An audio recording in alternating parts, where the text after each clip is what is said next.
మీకు సమర్పిస్తున్నవారు భారత ప్రభుత్వ వ్యవసాయ మంత్రిత్వ శాఖ మరియు దూరదర్శన్.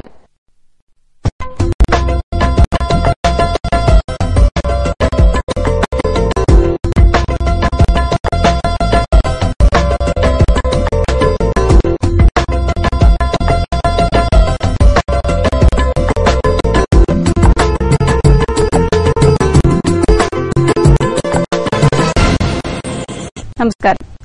ఆహార భద్రతకు పెను సవాలుగా మారిన పంటల ఉత్పాదకతలో స్తబ్దతను తొలగించడానికి రైతు స్వీయానుభవానికి తోడు ఆధునిక సాంకేతిక పరిజ్ఞానంతో ముడిపడి ఉన్న సాంద్ర వ్యవసాయ పద్దతుల ఆచరణ కూడా జతకావాలి. మరి ఈ నేపథ్యంలో ప్రస్తుతం చోటు చేసుకున్న మార్పులకు అనుగుణంగా తగిన సూచనలను మరియు సలహాలను అందజేస్తున్న వ్యవసాయ విస్తరణ కార్యక్రమం వ్యవసాయ సమాచారానికి స్వాగతం, సుస్వాగతం. ఈనాటి కార్యక్రమంలోని ముఖ్యాంశాలు: రైతుల పంటల సరళి, పంటల నిర్ధారణ సర్వే శిక్షణ, పోర్టబుల్ వర్మీ కంపోస్ట్ యూనిట్ లాభదాయకం, మార్కెట్ సమీక్ష, మార్కెట్ ధరలు, వాతావరణ సూచనలు ఉంటాయి.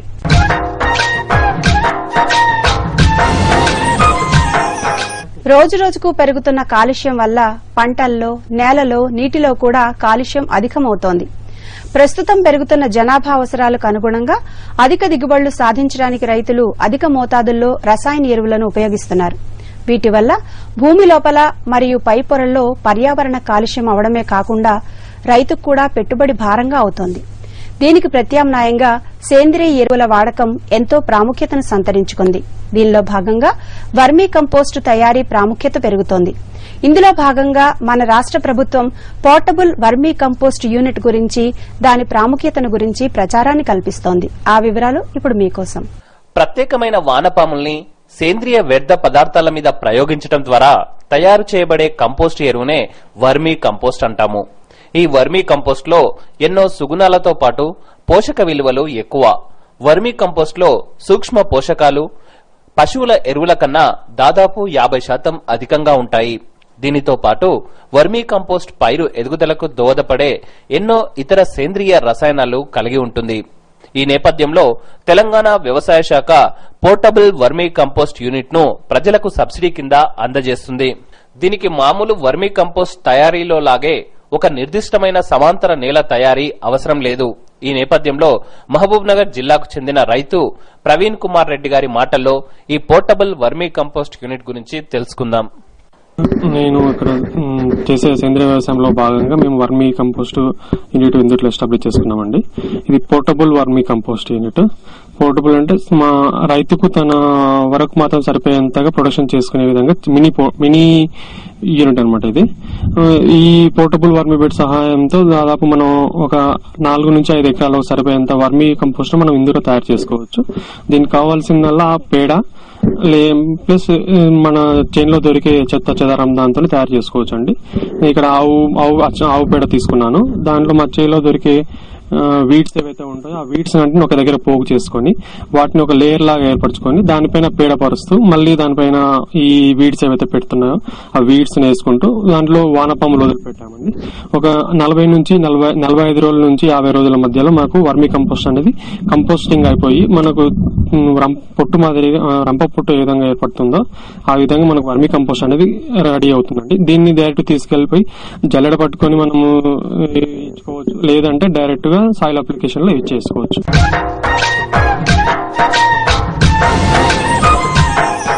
రైతుల పంటల సరళి, పంటల నిర్ధారణ వంటి వాటిపై శిక్షణా కార్యక్రమం భువనగిరి డివిజన్ స్థాయిలో జరిగింది. పంటల సరళిలో రైతులు గత కొంతకాలంగా ఏ రకమైన పంటలు వేస్తున్నారు, వాటిలో నీటి, పోషకాల యాజమాన్యం, సమగ్ర సస్యరక్షణ చర్యలు వంటి వాటిని పరిగణలోకి తీసుకుని రైతులకు చెందిన పంటల భూములు, వాటి సంక్రమణ, భౌగోళిక విస్తీర్ణం వంటి విషయాలను ప్రభుత్వం సేకరిస్తోంది. ఈ నేపథ్యంలో రెవెన్యూ అధికారులకు, రైతులకు శిక్షణా కార్యక్రమాల్లో జిల్లా జాయింట్ కలెక్టర్ ముఖ్య అతిథిగా పాల్గొని ప్రసంగించారు. ఇప్పుడు ఆ వివరాలు చూద్దాం. మన దేశంలో అనాది కాలంగా పండిస్తున్న పంట, వాటిని సాగు చేసే విధానం, మన రైతులు ఆచరిస్తున్న పద్ధతుల గురించి తెలుసుకుని నూతన శాస్త్ర సాంకేతిక విధానాలు ఉపయోగించడం వల్ల రైతులు అధిక దిగుబడులు పొందవచ్చు. ఈ నేపథ్యంలో రైతుల పంటల సరళి, పంట నిర్ధారణ, సర్వే వంటి వాటిపై ఒకరోజు శిక్షణా కార్యక్రమాన్ని భువనగిరి డివిజన్ స్థాయిలో స్థానిక SYLMS డిగ్రీ కళాశాల ఆడిటోరియంలో జరిపారు. ఈ శిక్షణలో డివిజన్ రెవెన్యూ సిబ్బంది పాల్గొన్నారు. ముఖ్య అతిథిగా జిల్లా joint collector Satyanarayana, Miryalaguda RDO Kishan Rao గారు, భువనగిరి ఆర్డీఓ మధుసూదన్ పాల్గొని శిక్షణనిచ్చారు. రైతులు సిద్ధంగా ఉండాల్సింది ఓన్లీ క్రాప్ డీటెయిల్స్ గురించే. ఫర్ ఎగ్జాంపుల్ రబీ కొన్ని ముందే అయిపోయినాయి అనుకోండి, ఖరీఫ్ ముందే అయిపోయిన ఉంటే ఆ డీటెయిల్స్ కొద్దిగా చెప్పాలి.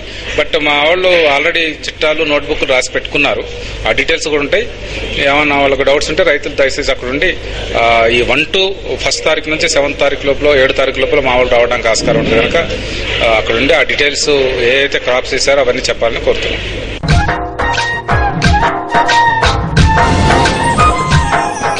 ఇప్పుడు మార్కెట్ ధరలు. వరి నల్గొండ MTU 10-10 రకం కనిష్ట ధర 1,400 రూపాయలు, గరిష్ట ధర 1,400 రూపాయలు. కరీంనగర్ IR 64 కనిష్ట ధర 1,230 రూపాయలు, గరిష్ట ధర 1,250 రూపాయలు. మొక్కజొన్న జగిత్యాల కనిష్ట ధర 1,450 రూపాయలు, గరిష్ట ధర 1,450 రూపాయలు. వేములవాడ కనిష్టం 1,100 రూపాయలు, గరిష్టం 1,100 రూపాయలు. వేరుశెనగ నాగర్ కర్నూల్ కనిష్ట ధర 5,423 రూపాయలు, గరిష్ట ధర 5,423 రూపాయలు. పత్తి ఆదిలాబాద్ కనిష్ట ధర 3,700 రూపాయలు, గరిష్ట ధర 3,800 రూపాయలు. కొత్తగూడెం కనిష్ట ధర 4,000 రూపాయలు, గరిష్ట ధర 4,050 రూపాయలు.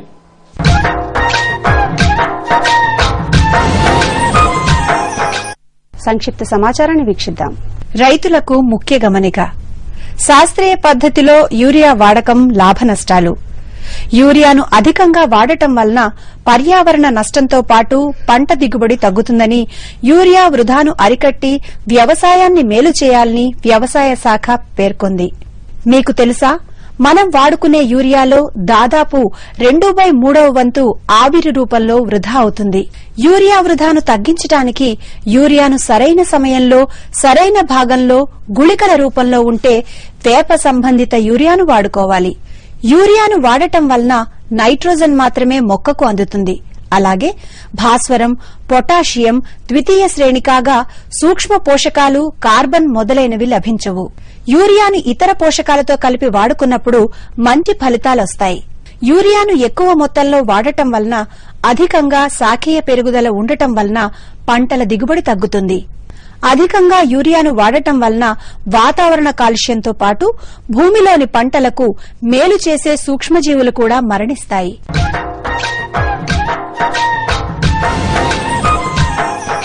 ఇంతటితో వ్యవసాయ సమాచార కార్యక్రమం సమాప్తం.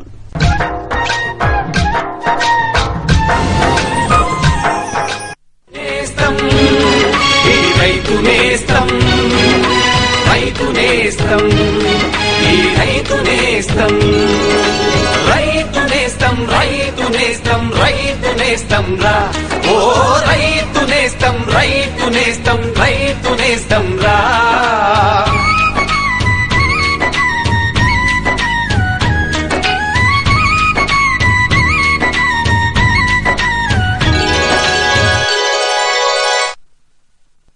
నమస్కారం. రాష్ట్ర వ్యవసాయ రంగాన్ని మరింత పటిష్టపరిచి అన్నదాతలను అభివృద్ది పథంలో నడపాలనే ముఖ్యోద్దేశంతో పంటల సాగు, పశుపోషణ తదితర అంశాలలో ఆచరించవలసిన శాస్త్రీయ మెలకువలతో పాటు సాగు ఖర్చులను తగ్గించే అధునాతన సాంకేతిక పరిజ్ఞానాన్ని అన్నదాతలకు చేరవేస్తున్న రైతు నేస్తం కార్యక్రమానికి స్వాగతం. ఈనాటి కార్యక్రమంలోని ముఖ్యాంశాలు: రబీకి అనువైన పెసర, మినుము రకాల సాగు, గ్లాడియోలస్ సాగులో మేలైన యాజమాన్య పద్దతులు, రబీ కంది సాగులో మెలకువలు, పాడి పశువుల యాజమాన్యంలో మెలకువలు మొదలైన అంశాలుంటాయి. అనాదిగా వ్యవసాయానికి అనుబంధంగా ఉండే పాడి పరిశ్రమ నేడు ఒక ప్రధాన పరిశ్రమగా మారి అనేక మందికి జీవనోపాధిని కల్పిస్తుంది.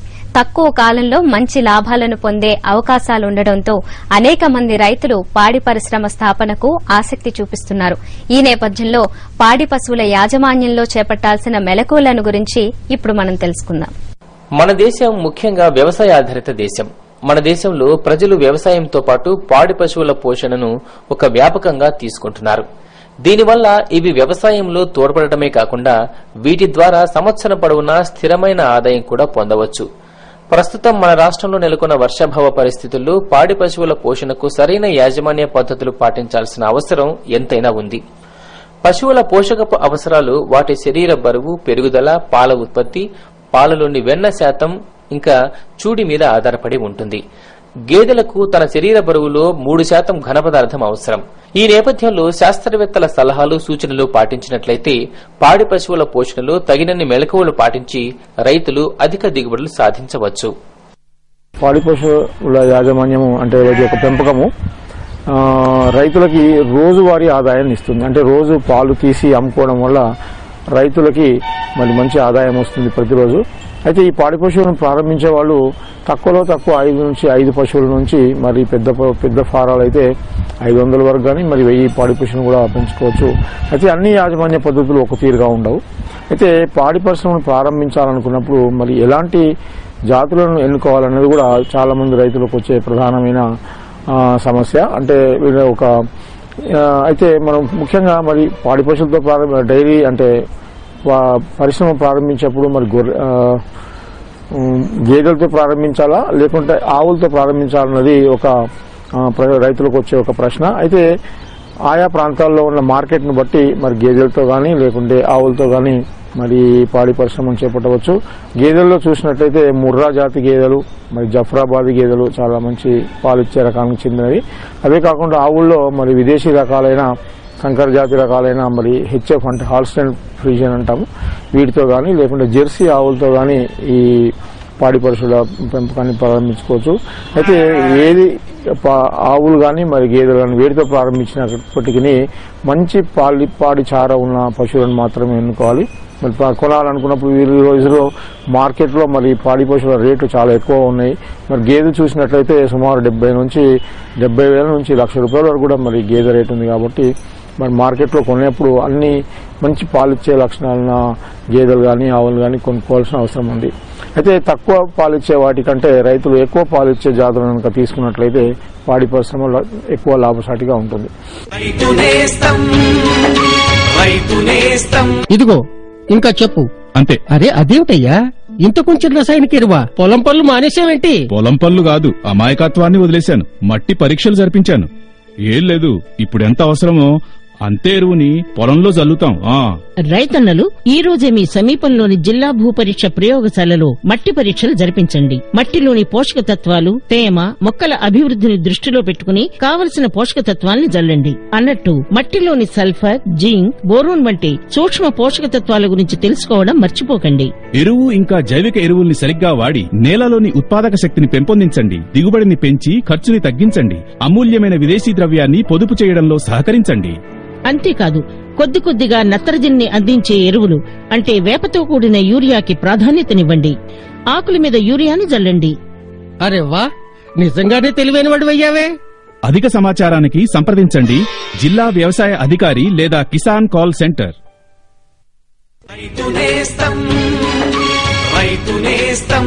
ప్రస్తుతం రబీ సీజన్ దగ్గర పడుతున్న తరుణంలో రాష్ట రైతాంగం రబీ సాగుకు సిద్దమవుతున్నారు. ఈ నేపథ్యంలో రబీ సాగుకు అనువైన పెసర, మినుము రకాల గురించి ఇప్పుడు మనం తెలుసుకుందాం. మన రాష్ట్రంలో సాగు చేసే పప్పుధాన్య పంటల్లో పెసర, మినుము ముఖ్యమైనవి. పెసర, మినుము పంటలను మన రాష్ట్రంలో తొలకరి పంటగాను, రబీ వరి తర్వాత మాగాణి భూముల్లో ప్రత్తిలో అంతర పంటగా కూడా పండించవచ్చు. రబీలో ఉత్తర, దక్షిణ తెలంగాణలో అక్టోబర్ మాసంలో విత్తుకోవచ్చు. LGG 407, LGG 410, Pusa 105, WGG 2, TM 962, PS 16, MGG 348 మొదలైన పెసర రకాలు రబీ సాగుకు అనుకూలమైనవి. రబీ కాలంలో మినుమును వరి మాగాణుల్లో పండించడం మన రాష్ట్ర ప్రత్యేకత.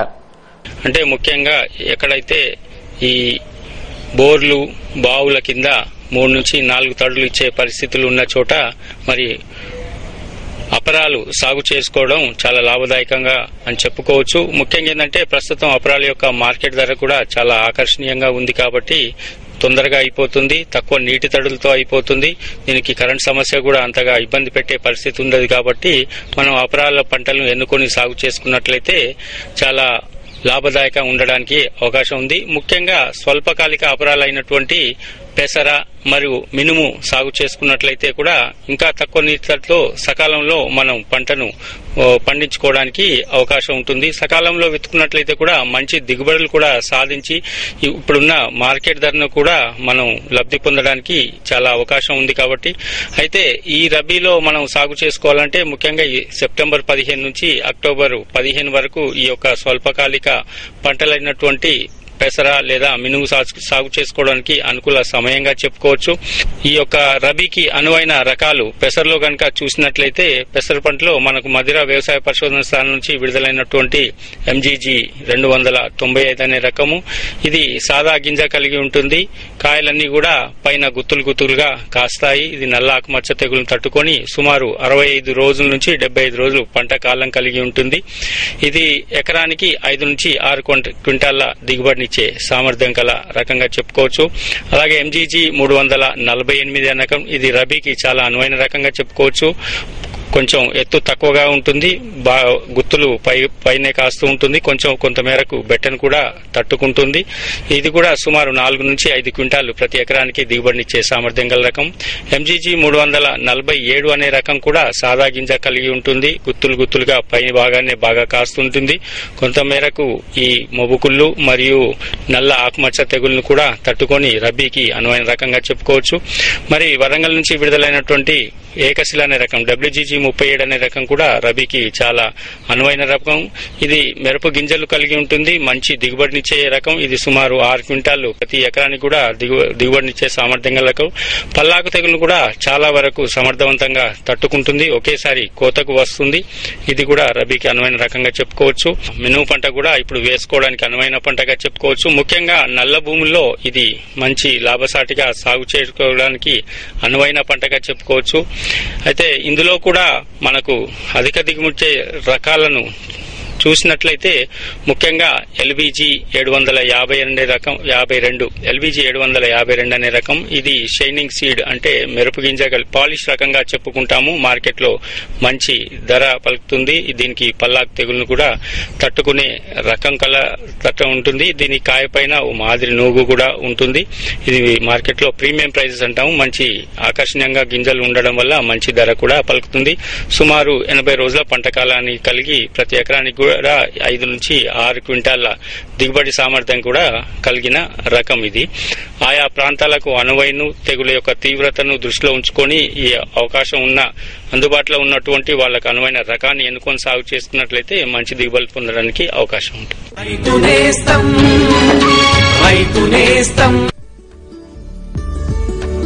కొత్త సాంకేతికతలు అందరికీ బాగుంటాయి. నేను కూడా నా పొలం తయారీ, నాటడం, దున్నడం, నూర్పిడి వంటి పనుల కోసం చిన్న మిషన్లు నా అవసరానికి తగ్గట్టు కొన్నాను. నేను నా పొలంలో మిషన్ వాడాను. దానివల్ల పని తొందరగా తేలిగ్గా అయింది. వ్యవసాయానికి మంచి వాడకం వల్ల నాకు అందింది మంచి దిగుబడి, ఎక్కువ లాభం. చిన్న మిషన్లైతే మా సొంతానవి, కానీ పెద్ద మిషన్లని మేము సామూహికంగా కొన్నాం. రైతు సోదర సోదరీమణులారా, మీరు కూడా ఉన్నతమైన మిషన్లు, ఉపకరణాల కొనుగోలుపై ఆర్థిక సహాయపు లాభాన్ని పొందండి. మీ ఆదాయాన్ని పెంచుకోండి, ఇంకా సంతోషంగా ఉండండి.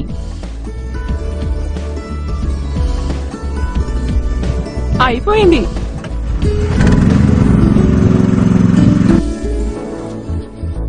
నేను నిర్ణయించుకున్నాను, నేను నిన్ను వ్యవసాయ ఇంజనీరింగే చదివిస్తాను.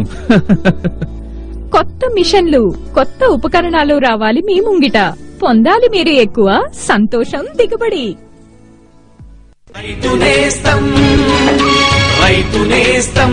పువ్వులు సువాసనను వెదజల్లుతూ మనసుకు ఆనందాన్ని, ఆహ్లాదాన్ని కలిగిస్తాయి. పువ్వులను అలంకరణలో, పూజ కొరకు విరివిగా వాడతారు. పువ్వులకు మార్కెట్లో మంచి గిరాకీ ఉండడంతో అనేక మంది పువ్వుల సాగు వాణిజ్య సరళిలో చేస్తున్నారు. ఈ క్రమంలో గ్లాడియోలస్ సాగు యాజమాన్యంలో పాటించాల్సిన మెలకువలను గురించి ఇప్పుడు మనం తెలుసుకుందాం. గ్లాడియోలస్ పూలను కట్ ఫ్లవర్ గా అందమైన పూగుచ్చాలు తయారు చేయడంలో ఉపయోగిస్తారు. దీన్ని సమశీతోష్ణ వాతావరణ పరిస్థితుల్లో బయట ప్రదేశంలో సాగు చేయవచ్చు. పగటి ఉష్ణోగ్రత 15 నుంచి 20 డిగ్రీల సెంటీగ్రేడ్ ఉండాలి. గ్లాడియోలస్ సాగుకు తేలికపాటి నేలలు అనుకూలంగా ఉంటాయి. ఎల్లోప్రిల్, సదాబహార్, అరుణ్, కాజల్, అమర్ వంటి వివిధ రంగుల పూల రకాలను సాగు చేసుకోవచ్చు.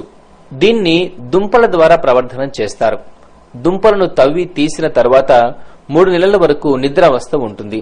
కాబట్టి ఆ తర్వాత వాటిని 24 గంటలు నీటిలో నానబెట్టి నాటుకోవాలి.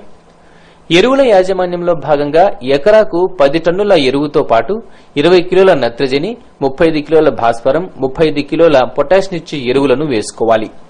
తర్వాత పైపాటుగా 20 కిలోల నత్రజనిని 2 దఫాలుగా అంటే 3 ఆకులు 6 ఆకుల దశలో వేయాలి. అలాగే వాతావరణ భూమి పరిస్థితులను అనుసరించి 7 నుంచి 10 రోజుల వ్యవధిలో నీటి తడులు ఇవ్వాలి. పూల కాడలు ఏర్పడే సమయంలో నీటి ఎద్దడి ఉండకుండా చూసుకోవాలి. మొదటి పుష్పపు రంగు కనబడిన వెంటనే పూల కాడను 4వ ఆకు వరకు కత్తిరించి మొదలు నీటిలో ఉంచాలి. గ్లాడియోలస్ సాగులో పాటించాల్సిన మేలైన యాజమాన్య పద్ధతుల గురించి శాస్త్రవేత్త మాటల్లో తెలుసుకుందాం. ఈ గ్లాడియోలస్ పూల్ని ఎక్కువగా కట్ ఫ్లవర్స్ గా వాడుకుంటున్నారు. అలాగే విడి పూలు అంటే పుష్ప గుచ్చాల్లో మనం ఈ పూలను కూడా కట్ చేసుకుని మనం గుచ్చాలు డెకరేషన్ కోసం కూడా వాడుకుంటున్నారు.